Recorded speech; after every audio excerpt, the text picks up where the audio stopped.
Bonjour à toutes, bonjour à tous. Bienvenue à cette nouvelle émission pour une nouvelle trajectoire et une nouvelle femme. Aujourd'hui, je reçois une sœur, une amie. Ça fait quelques années qu'on se connaît et on œuvre pratiquement dans les mêmes couloirs. C'était une bonne idée de l'inviter et de partager avec elle sa passion pour la santé mentale. Alors, je vous dis bonjour. Bonjour, c'est Cassandra. Comment tu vas? Je vais très bien chez vous. Oh, ça va bien par la grâce de Dieu. Alors, je veux juste signaler que nous sommes connectés avec toi depuis Cotonou au Bénin. Parce Exactement, que depuis Cotonou au Bénin. habituellement, j'ai mon invité assise à côté de moi, mais aujourd'hui, on brise les barrières géographiques. On voyage un peu. Exactement. Alors, pour commencer, est-ce que tu peux nous parler un peu de toi? Est-ce que tu peux te présenter? Qui es-tu? Qu'est-ce que tu fais? D'accord. Alors, je suis Pajovic Nodofina. Je suis enfant de Dieu. Je suis de formation, je suis gestionnaire de projet, mais aussi de cœur et de formation aussi. Je suis spécialiste en santé mentale et relations d'aide. Et actuellement, je suis employée en tant que data analyst. Voilà un peu qui je suis et ce Très que je fais au intéressant. quotidien. OK, je crois que c'est la partie du milieu de la présentation qui va nous intéresser. C'est celle-là qu'on va développer. Alors, j'ai envie de te demander pourquoi la santé mentale? Je veux dire, il y a tellement de sujets, il y a tellement de domaines dans lesquels s'investir. Pourquoi la santé Mhm. mentale? La santé mentale, parce que d'abord, c'est ma mission de vie. Parce que c'est ma mission de vie, parce que c'est mon parcours, c'est ce par quoi Dieu m'a fait passer afin de pouvoir aider les autres. Et c'est passion. J'ai envie de dire même c'est un ministère, parce qu'il n'y a pas que les 5 ministères que nous connaissons qui sont des ministères. Ça fait partie aussi de l'appel que Dieu m'a donné, de l'appel de Dieu sur ma vie. Et voilà pourquoi la santé mentale. Je vais dire, j'ai pas choisi la santé mentale. Elle est C'est la venue santé mentale à qui moi. t'a choisi. Exactement. Elle est venue tout simplement à moi. J'étais là, du jour au lendemain, bim, je me retrouve dans le vif du sujet. Et voilà, c'est depuis lors une belle histoire quand même. Est-ce que tu peux nous dire un C'est un peu peu ça. depuis combien de temps est-ce que tu t'y intéresses et comment est-ce que ça a commencé? La santé mentale en elle-même, j'ai commencé à y penser en 2018. Il faut savoir que, je vais dire un peu comment est-ce que c'est venu. J'ai toujours grandi dans une famille chrétienne, hein, où je connaissais Dieu. On me disait, il faut aller à l'église, faudrait pas faire ci, faudrait pas faire ça. J'ai été baptisée d'eau, baptisée même du Saint-Esprit. Bref, la totale en tant qu'enfant de Dieu. Mais en 2017, je pense, 2016-2017, il y a eu un break. Il y a eu un break avec Dieu parce que j'allais pas bien au fond de moi. J'allais pas bien au fond de moi. J'étais en colère contre Dieu et je me disais, si X chose m'arrive, si telle chose, autre chose m'arrive, si ça m'arrive, c'est parce que bah, Dieu, il n'est pas là. C'est parce que Dieu ne m'écoute pas, il n'a pas les yeux sur moi. Et à un moment, j'ai laissé l'église. J'ai vraiment laissé l'église, j'ai laissé Dieu, j'ai tout ce qui était prière. Quand mes parents me disaient, viens, on va à l'église. Moi, je disais, non, non, non. Papa est pasteur. Donc, soit je dis que j'ai mal à la tête, ou je suis malade, ou bien, en tout cas, je trouvais une solution pour ne pas aller à l'église parce que les histoires de Dieu, je me disais, le grand barbu là-haut, il s'intéresse pas à moi. Et c'est à partir d'un moment, en fait, que le Seigneur m'a dit, non, écoute, je veux travailler à ton cœur. Moi, je ne savais pas ça comme ça. Quand il m'a dit ça, je me suis dit, OK, je veux travailler à mon cœur. Et il me dit, je veux travailler à ton cœur. Et j'étais là, il y a quoi travailler à mon cœur? Je connais Dieu, je connais la Bible, je sais ce qu'il faut faire, je sais ce qu'il ne faut pas faire. Il y a quoi d'autre? Et c'est là qu'il m'a emmené dans un processus à partir de 2017. Il a commencé à travailler aux blessures de mon passé, l'absence de mon père, le rejet. Parce que j'ai connu plein de choses. J'ai connu, par exemple, un harcèlement scolaire enfin, tout le lycée de la seconde en terminale. Et j'en voulais à la terre entière. J'en voulais même à mes parents parfois de m'avoir envoyé dans cette école-là, alors que de base, ils ne faisaient rien de mal. Et le Seigneur a commencé à travailler à mon cœur. Il a commencé à travailler à moi, travailler à moi, travailler à moi. Et il m'a donné un verset qui m'a gardé. C'est le verset où il dit en fait j'ai du prix à ses yeux et qui donne des nations pour moi. Le jour où j'ai eu ce verset-là, je me suis dit, tiens, des nations. Donc, le Congo entier, parce que j'étais à Brazzaville dans ce temps, je disais, Congo entier, ça fait minimum 4-5 millions d'habitants, juste pour moi. Non, mais, et c'est là, j'ai vraiment laissé l'amour de Dieu envahir mon cœur et prendre tout le contrôle. Et c'est à partir de ce moment-là que le travail de restauration a commencé. Voilà pourquoi j'aime bien dire que donner sa vie à Jésus, c'est une très bonne chose. Aller à l'église, c'est une très bonne chose, mais en fait, c'est juste le début. Donc, c'est à partir de là que le Seigneur a commencé à travailler à moi, à mes blessures, à mes traumas. Et ensuite, j'arrive à Cotonou en 2018 et de plus en plus, le sujet m'intéresse. Mais vraiment, à chaque fois que je vois quelqu'un, j'ai une bande d'amis à l'époque. À chaque fois que je voyais quelqu'un ou à chaque fois qu'on parlait d'un sujet, les autres voyaient des démons. Moi, je disais non, le gars a un problème émotionnel. Du coup, tout le monde me disait, mais toi, tout, c'est émotionnel pour toi. Et c'est vraiment là que ça a commencé.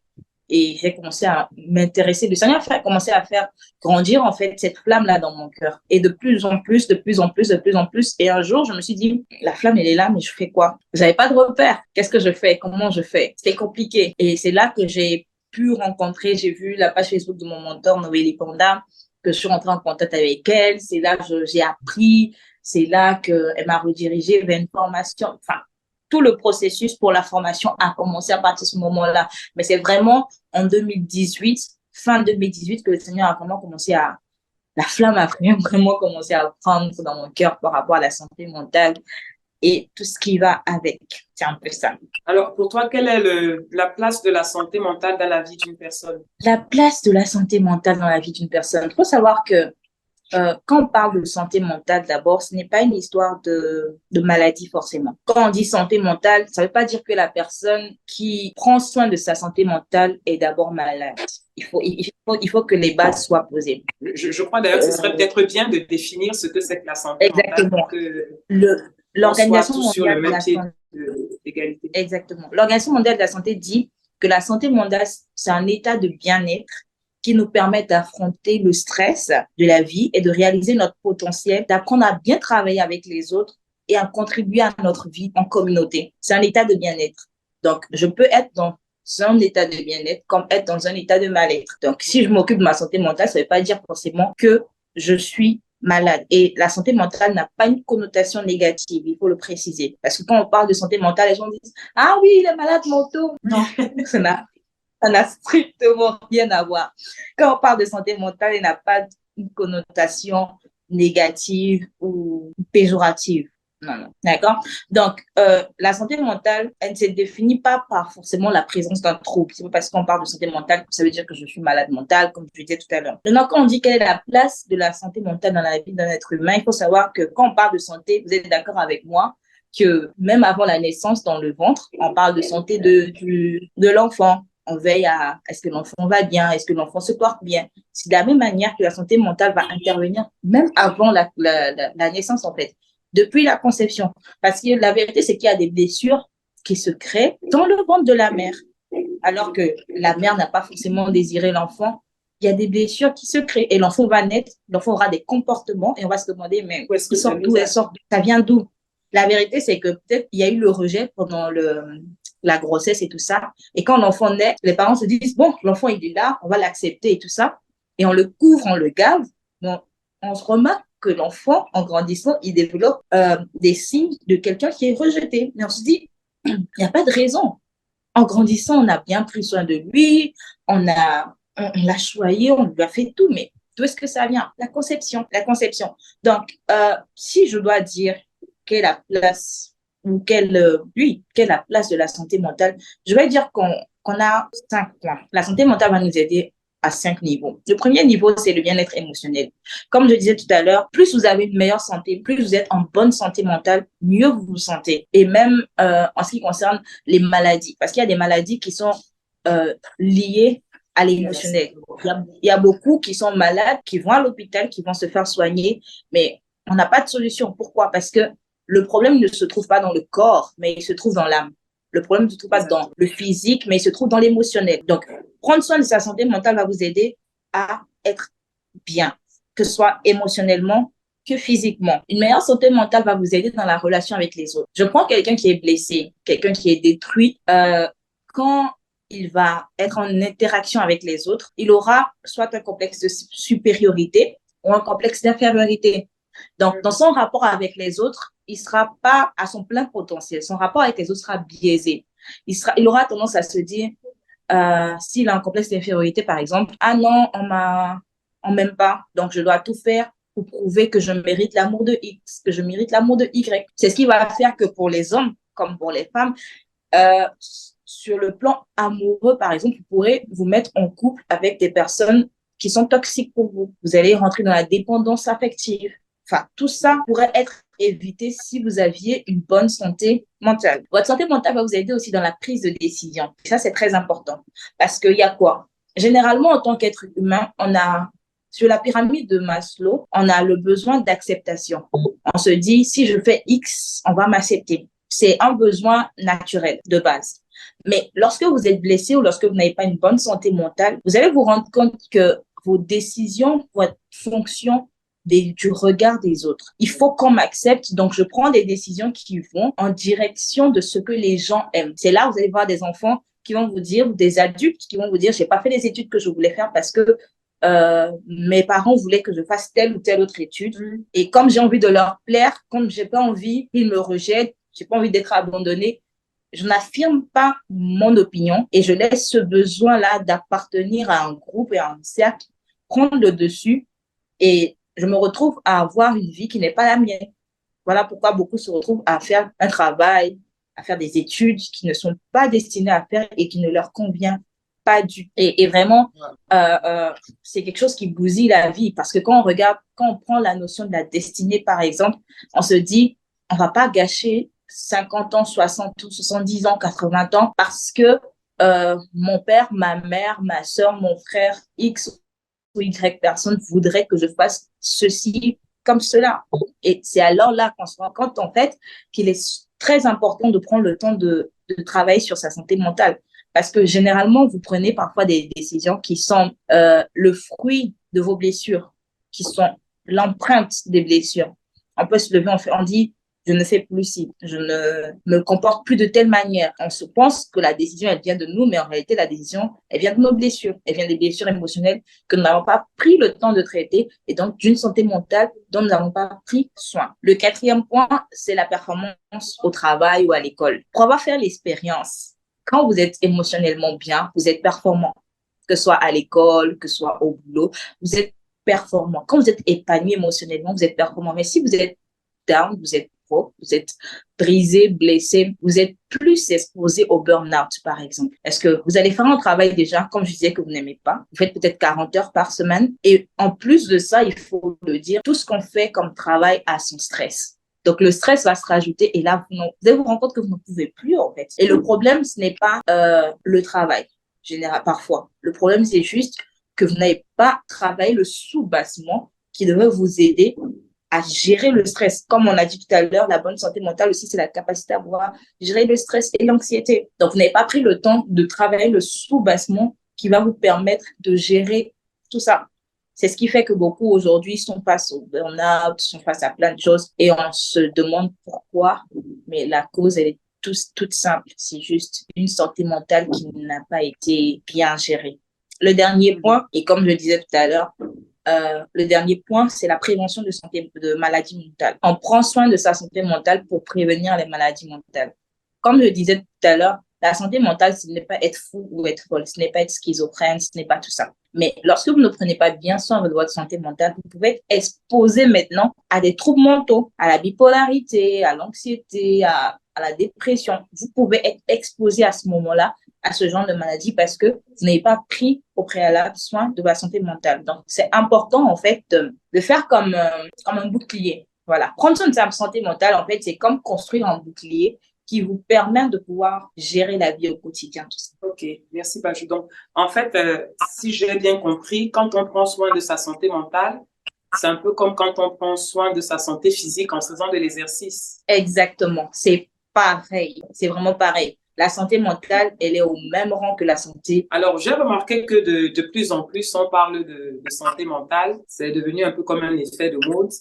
Et je me pose la question, est-ce que ce sont les consciences qui s'éveillent ou alors est-ce que c'est un effet de mode parce que aujourd'hui, il y a beaucoup de gens qui s'intéressent sur le sujet, il y a beaucoup de coachs qui apparaissent par-ci, par-là. Quel est ton ressenti sur le sujet? Alors, je me suis posé la même question. je me suis demandé, santé mentale, on en parle beaucoup. Quand moi, je m'y intéressais en 2018, j'en entendais pas beaucoup parler. J'entendais deux, trois personnes, deux, trois voix qui s'élevaient, en tout cas dans la francophonie, par rapport à la santé mentale. Mais là, on en a de plus en plus. Et moi, je dis gloire à Dieu pour cela. Pourquoi? La vérité, c'est que le problème, il est là. Pendant longtemps, on a fait comme si le problème il n'était pas là. On était dans le déni, on se voilait la face, on se disait non, c'est des trucs de blanc, ça va pas nous arriver nous. Mais la vérité c'est que elle est là la vérité, la situation elle est là, le fait il est là, les problèmes mentaux au quotidien sont là. Dans la communauté africaine ou afro-américaine, le taux de suicide est en train d'exploser. De jour en jour, le taux de suicide explose. Donc, le problème est tellement devenu présent qu'il faut que des langues se délient. Il faut qu'on en parle et il faut qu'on puisse aider les personnes qui se retrouvent dans ces situations-là. Je ne dirais pas que c'est un effet de mode. Je pense que c'est la saison, c'est le temps. Il y a eu le temps de la guérison physique. C'est le temps où le Seigneur, en fait, passe aussi par la guérison émotionnelle.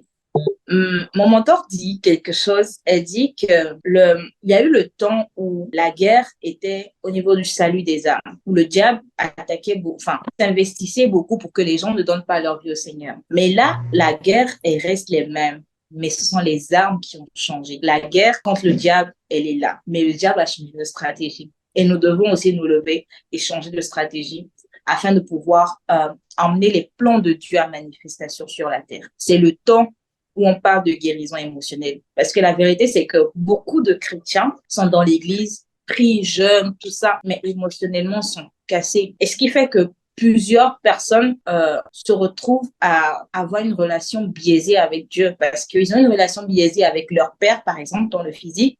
Et donc, ils n'arrivent plus à voir Dieu dans la dimension de père. Et là, on se demande, mais non, Dieu t'aime, oui.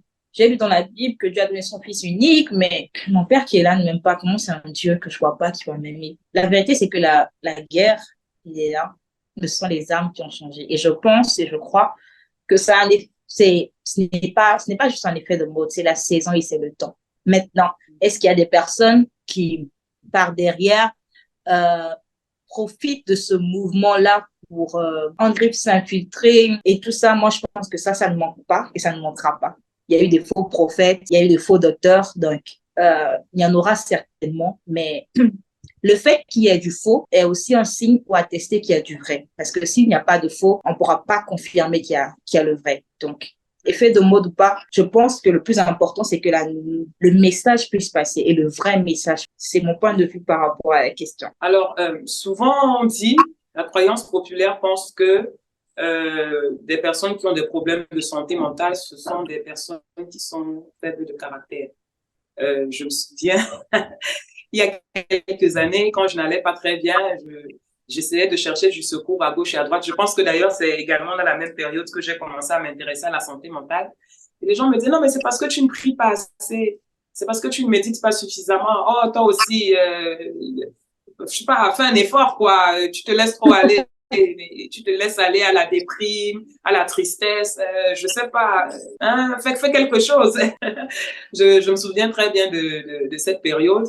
Et donc, est-ce que tu penses que les problèmes de santé mentale sont forcément liés à des faiblesses de caractère? Faiblesse de caractère, je dirais non. Faiblesse de caractère, je dirais non, parce que déjà, chaque caractère a ses forces et a ses faiblesses.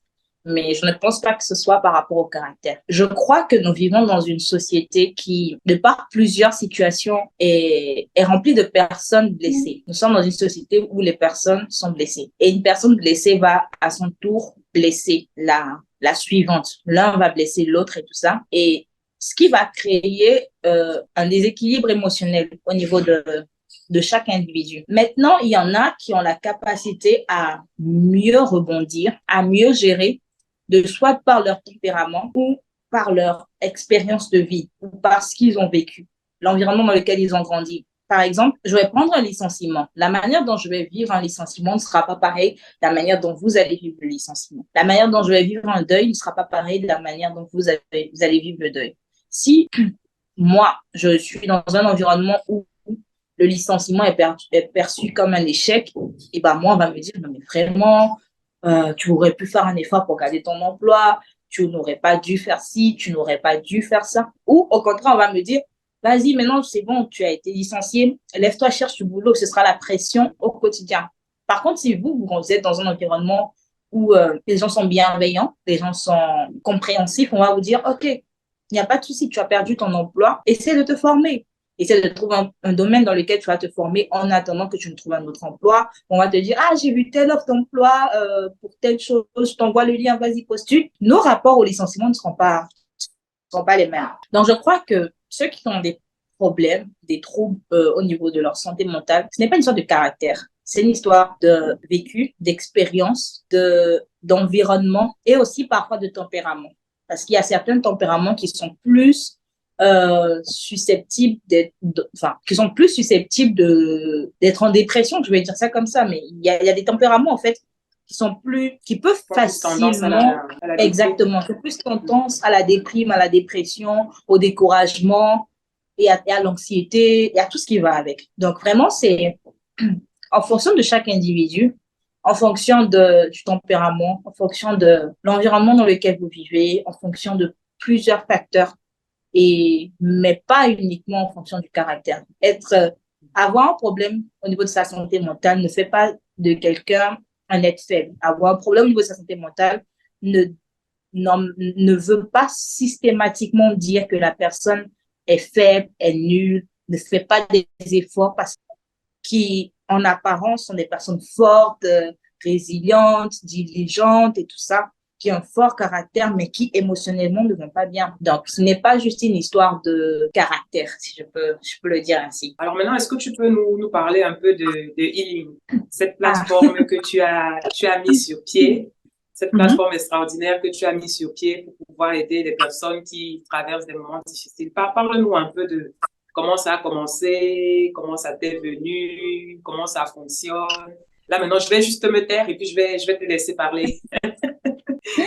Alors, comment ça a commencé? Je veux dire que ça a commencé par mon parcours. Ça a commencé par mon vécu, comme je l'ai dit tout à l'heure. J'ai été victime de beaucoup de choses, en l'occurrence d'harcèlement scolaire. Vraiment, ça, c'est quelque chose, par exemple, qui m'a beaucoup affectée parce que j'étais au lycée. Je devais avoir normalement 12 ans. Je devais avoir 12 ans en seconde, je pense, quand ça a commencé. Et vous savez, avec l'adolescence, déjà, c'est compliqué à gérer l'adolescence. Et en plus, être victime de rejet et d'abandon, c'est beaucoup plus dur, en fait. Pour la petite histoire, moi, ma mère, il est quelqu'un de très, très aux petits soins. Vous voyez? Donc, c'était quelqu'un qui me faisait la nourriture encore dans les petites gamelles, alors que j'étais au lycée. Pour elle, elle se disait, elle va pas manger dans la rue, elle va bien manger et tout ça. Mais pour moi, c'est des problèmes à l'école. Ah non, le bébé, là, on veut pas traîner avec elle, on veut pas ci, on veut pas ça. Donc, comme je le disais tout à l'heure, tout est facteur de l'environnement. Mes parents ont peut-être été très bienveillants à la maison, mais à l'école, c'était autre chose. Ce qui a fait que je me suis renfermée sur moi. Au début, j'essayais de prouver que je méritais la place dans la jet set, on va le dire comme ça, que voilà. Et après, je me suis renfermée sur moi. Je suis devenue un peu loup solitaire. Je me suis réfugiée après le bac dans la nourriture. J'ai été victime d'hyperphagie boulimique, c'est-à-dire que je mangeais. Et je vous assure qu'on pouvait même pas savoir que je mangeais parce que j'étais toute fine. Donc, je peux me réveiller parfois même à 2 heures du matin alors que j'ai dîné. Tout est fermé. Je fais doucement. Je vais dans la cuisine. Je trouve, à l'époque, c'était les cookies. Je pouvais terminer une boîte de cookies de 12 cookies, je pense. Oui, je pense un truc comme ça. En moins de 5 minutes, j'étais addict au coca. Je prenais pratiquement, 2-3 litres de coca par jour. Et comme j'ai dit, c'est là que le travail a commencé. Le Seigneur a commencé à travailler en moi. Et donc après, quand j'ai fini, je suis venue à Cotonou en 2018, j'ai rencontré mon mentor, je lui ai dit, je pense que c'était après un temps de prière où le Seigneur m'a dit, en fait, ton histoire, je veux l'utiliser pour aider d'autres personnes parce que je pense que tu es passé par tout ce par quoi tu passes juste pour faire joli. Non, je vais l'utiliser en fait pour aider plusieurs autres. Donc là, moi, j'étais là, d'accord, mais à ce moment-là, j'allais encore à l'école, j'allais encore à l'université. Je me disais, mais j'ai pas de formation dans le domaine. Comment est-ce que je fais? Et en même temps, le Seigneur envoyait vers moi des personnes qui avaient vécu pareil, où je vis une situation, un instant, vas-y, 1 mois ou 2 mois après, le Seigneur m'envoie quelqu'un qui est en train de vivre la même situation. Je lui dis, mais attends, j'avais l'impression, en fait, qu'il me faisait passer par des tests et je validais les tests et il m'emmenait des gens qui avaient ce même problème. Je validais un test, il m'emmène des gens qui avaient ce même problème. Pardon. Il me fait passer par une situation, 1 mois, 2 mois, 3 mois, trop, au maximum 3 mois, je vais rencontrer quelqu'un qui a exactement le même problème, juste peut-être que la situation diffère ou vas-y, à quelques changements près. Et c'est là que je me suis dit, mais je peux pas me présenter devant les gens sans qualification, je peux pas me présenter devant les gens juste comme ça, je vais leur dire quoi. Et il m'a dit, OK. Donc, quand j'ai connecté avec ma mentor, elle m'a dit, faut que tu te formes. Donc, je me suis formée dans une école spécialisée en relation d'aide en santé mentale. Et c'est après ça, faut dire que entre-temps, pendant ma formation, j'avais déjà lancé Healing. Ce que beaucoup ne savaient pas, c'est qu'il y avait eu un premier lancement de Healing en 2020, si je ne me trompe, 2020, 2020, 2020, 2021, si je ne me trompe. Et là, c'était juste sur WhatsApp. Je parlais de plein de sujets en rapport à la santé mentale. J'accompagnais beaucoup de personnes au quotidien. Mais à un moment donné, ça m'a dit, tu vas faire une pause. Tu vas faire une pause pour mieux t'équiper, pour pouvoir revenir. Et c'est là, j'ai fait une pause avec tout ce qui est santé mentale et je suis allée me faire former. Donc, après la formation, le Seigneur m'a dit, OK, là, c'est bon maintenant. Entre-temps, moi-même, je pensais que j'allais déjà valider des modules. Il m'a encore fait passer par des situations. La partie où tu penses que tu as déjà validé les modules, il te refait passer, tu te dis, d'accord. Et, enfin, dans la période, parce que j'ai fini ma formation, il y a eu un temps de silence. Et pendant cette période-là, ce que beaucoup ne savent pas, c'est que j'ai dealé avec, comment on appelle ça? Le syndrome de l'imposteur. Je me disais, hein? Je dis le fameux syndrome de l'imposteur. Il a visité Le beaucoup de fameux gens. syndrome de l'imposteur. Parce que je me disais, est-ce que je suis légitime, en fait? Ta C'est vrai, je me formation, suis elle a duré formée. combien de temps? C'était une formation accélérée d'une année. C'est une formation, je vais dire une formation accélérée d'une année. Il y a l'option de 3 ans, mais le Seigneur m'a conduit en fait à faire la formation d'une année. Et même la manière dont j'ai fait la formation, c'est vraiment le Seigneur qui a conduit toutes choses et je savais qu'il voulait exactement que je fasse cette formation-là en condensé. Donc, c'est la formation de 3 ans qui est condensée en un an. Donc, après la formation, je me suis dit, qu'est-ce que je vais dire aux gens? Parce que quand j'avais lancé Healing, j'avais rencontré ou je rencontre des personnes, parfois même des femmes mariées, des personnes beaucoup plus âgées que moi. Et là, je me disais, mais attends, les gens là, ils ont de l'expérience, ils ont plus d'expérience en griffe que toi. En tout cas, c'est ce que je me disais. Ils ont plus d'expérience que toi, ils sont plus âgés que toi. Qu'est-ce que tu vas leur apprendre? Qu'est-ce que tu vas leur dire? Et le Seigneur m'a fait comprendre une chose. Il m'a fait comprendre que le nombre d'années n'est pas fonction de l'expérience que tu as ou que tu auras ou que tu as eu. Quand j'ai eu cette phrase et j'ai eu ce déclic-là, je vous assure, c'était autre chose. Faut dire que pendant cette transition-là, pardon, j'ai fait une année de formation, en plus de la formation en relation d'aide et santé mentale, j'ai eu une année de formation pratico-pratique en tout ce qui est accompagnement au quotidien. Donc, c'est pendant cette année-là, l'année dernière, voilà, que le Seigneur a commencé à me montrer en fait que je n'avais pas validé tous les modules. Il y avait le syndrome de l'imposteur, il y avait la peur, il y avait qu'est-ce que les gens diront, le regard des autres, comment est-ce que ce sera perçu, tout ça en fait. Et dès que le Seigneur a fini, enfin je ne vais pas dire fini, a fait ce travail-là parce que je estime qu'on ne finit jamais. On ne finit jamais. On pense avoir validé quelque chose et on se rend compte en fait qu'il y a un autre niveau, il y a un autre palier, il y a une autre dimension. Donc dès que le Seigneur a travaillé à ces points-là, il m'a dit, OK, c'est bon, tu peux lancer Healing. Il m'a dit, c'est bon, tu peux lancer Healing, tu peux lancer Healing. Et là, un autre travail a commencé. Parce que c'est une chose de dire, oui, j'ai reçu du Seigneur et tout ça, mais c'est une autre chose d'implémenter maintenant la vision. Parce que pas du tout, du tout, du tout, du tout, du tout, du tout, du tout pas la même chose. Il y a la théorie et il y a la pratique. Là, on te lance dans le grand bain, on te dit nage. Alors qu'on t'a juste donné des cours et tu es là en mode, je fais comment? Je fais comment? Et là, il fallait penser. Beaucoup me demandent pourquoi healing. Et je dis moi-même, je ne sais pas. Parce que de base, enfin, moi, à la manière dont je pensais, je me disais, ce sera restauration, guérison ou restauration. Et non, restauration. Et ça me dit non, restauration, c'est tout le processus, mais il faut que les gens guérissent d'abord. Et c'est là que je dis, OK, guérison. Il me dit non, healing. D'accord, boss. C'est toi qui gères. Et c'est là qu'est venu le nom de Healing. Et Healing aujourd'hui, c'est quoi? Healing, c'est une plateforme d'accompagnement pour les personnes en santé mentale. Quand on reçoit la vision du Seigneur et quand la formation suit, il y a un autre point qui est l'implémentation. Et c'est vraiment différent de, de tout ce qu'on a appris. On n'apprend pas dans une école de psychologie à être là et à parler de psychologie. On vous donne les cours, on vous dit, voilà, comment accompagner. Mais en pratique, c'est tout autre chose. Donc, quand le Seigneur a donné la vision, quand la formation a suivi, il fallait que la pratique s'en suive. Et c'est tout un gros travail derrière, euh, créer le contenu, capter la pensée de Dieu, parce c'est ça aussi. On pense beaucoup que, en tout cas, pour ceux qui sont dans le domaine que moi je connais, on pense qu'on se lève juste pour écrire quelque chose. Non. Je pense que c'est même ce qui est le plus difficile, hein?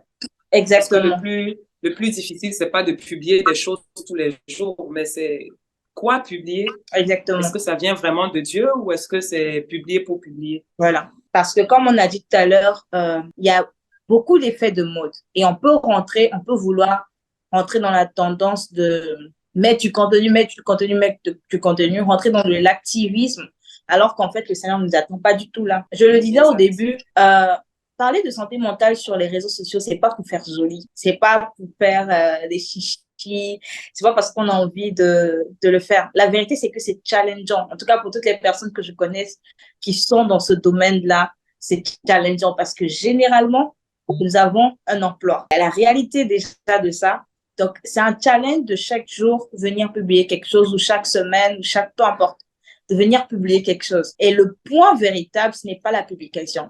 C'est véritablement de capter la pensée de Dieu pour ce jour, pour cette saison, pour cette thématique, de pouvoir l'implémenter, d'utiliser les bons mots, les bonnes phrases, les bonnes tournures, la bonne structure, parce que tout ça, ça entre en compte en fait. Le Seigneur peut te dire, oui, parle de la dépression, mais toi, tu vas aborder la dépression dans un autre sens et tu ne vas toucher personne. Quand je dis toucher personne, ce n'est pas les likes. Quand on parle de toucher quelqu'un, c'est pas les likes. Tu peux avoir 10 000 likes sur un poste, mais tu n'as pas touché la personne que le Seigneur a prévu, les personnes que le Seigneur a prévu que ce poste la touche. Alors que tu peux avoir juste 2 likes, 3 likes, 5 likes, 10 likes, peu importe le nombre, et tu touches exactement la cible pour laquelle le Seigneur avait envoyé cette parole-là. Parce qu'en réalité, comme je le disais tout à l'heure, nous rendons ministère. C'est juste que la chair s'est transformée en téléphone portable.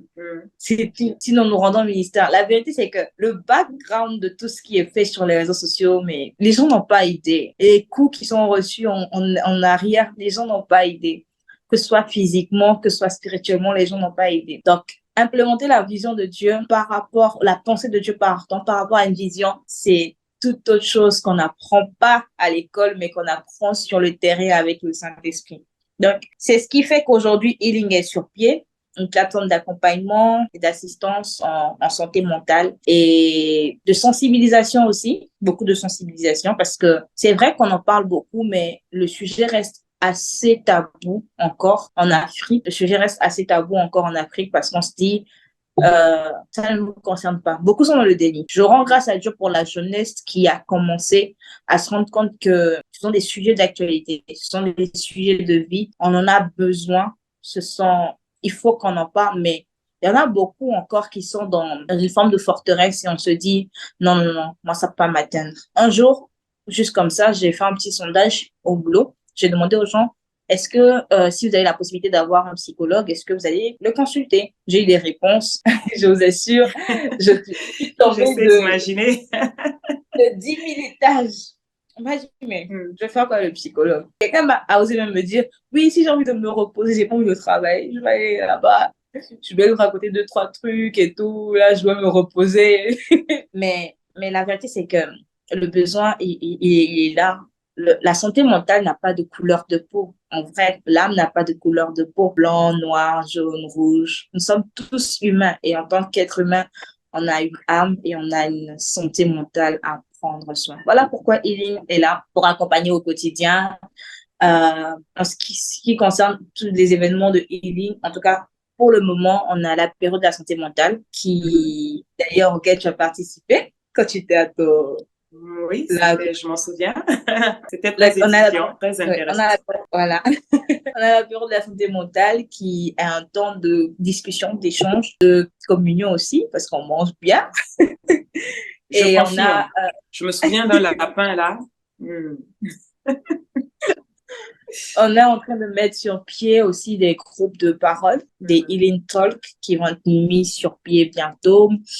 On a des accompagnements au quotidien, on a des accompagnements en fonction de besoins, c'est-à-dire que si une entreprise ou si une plateforme estime que voilà, on est en train de faire peut-être une formation, peu importe le domaine, et ils estiment en fait que ils ont besoin du côté émotionnel, un module, deux modules, peu importe. On prend ce groupe de personnes-là qu'on forme sur la durée et eux, ils peuvent continuer leur formation après. Donc, c'est un peu ça. On est dans la formation, dans l'accompagnement, dans l'assistance et dans la sensibilisation. C'est un peu ça. Ok, merci.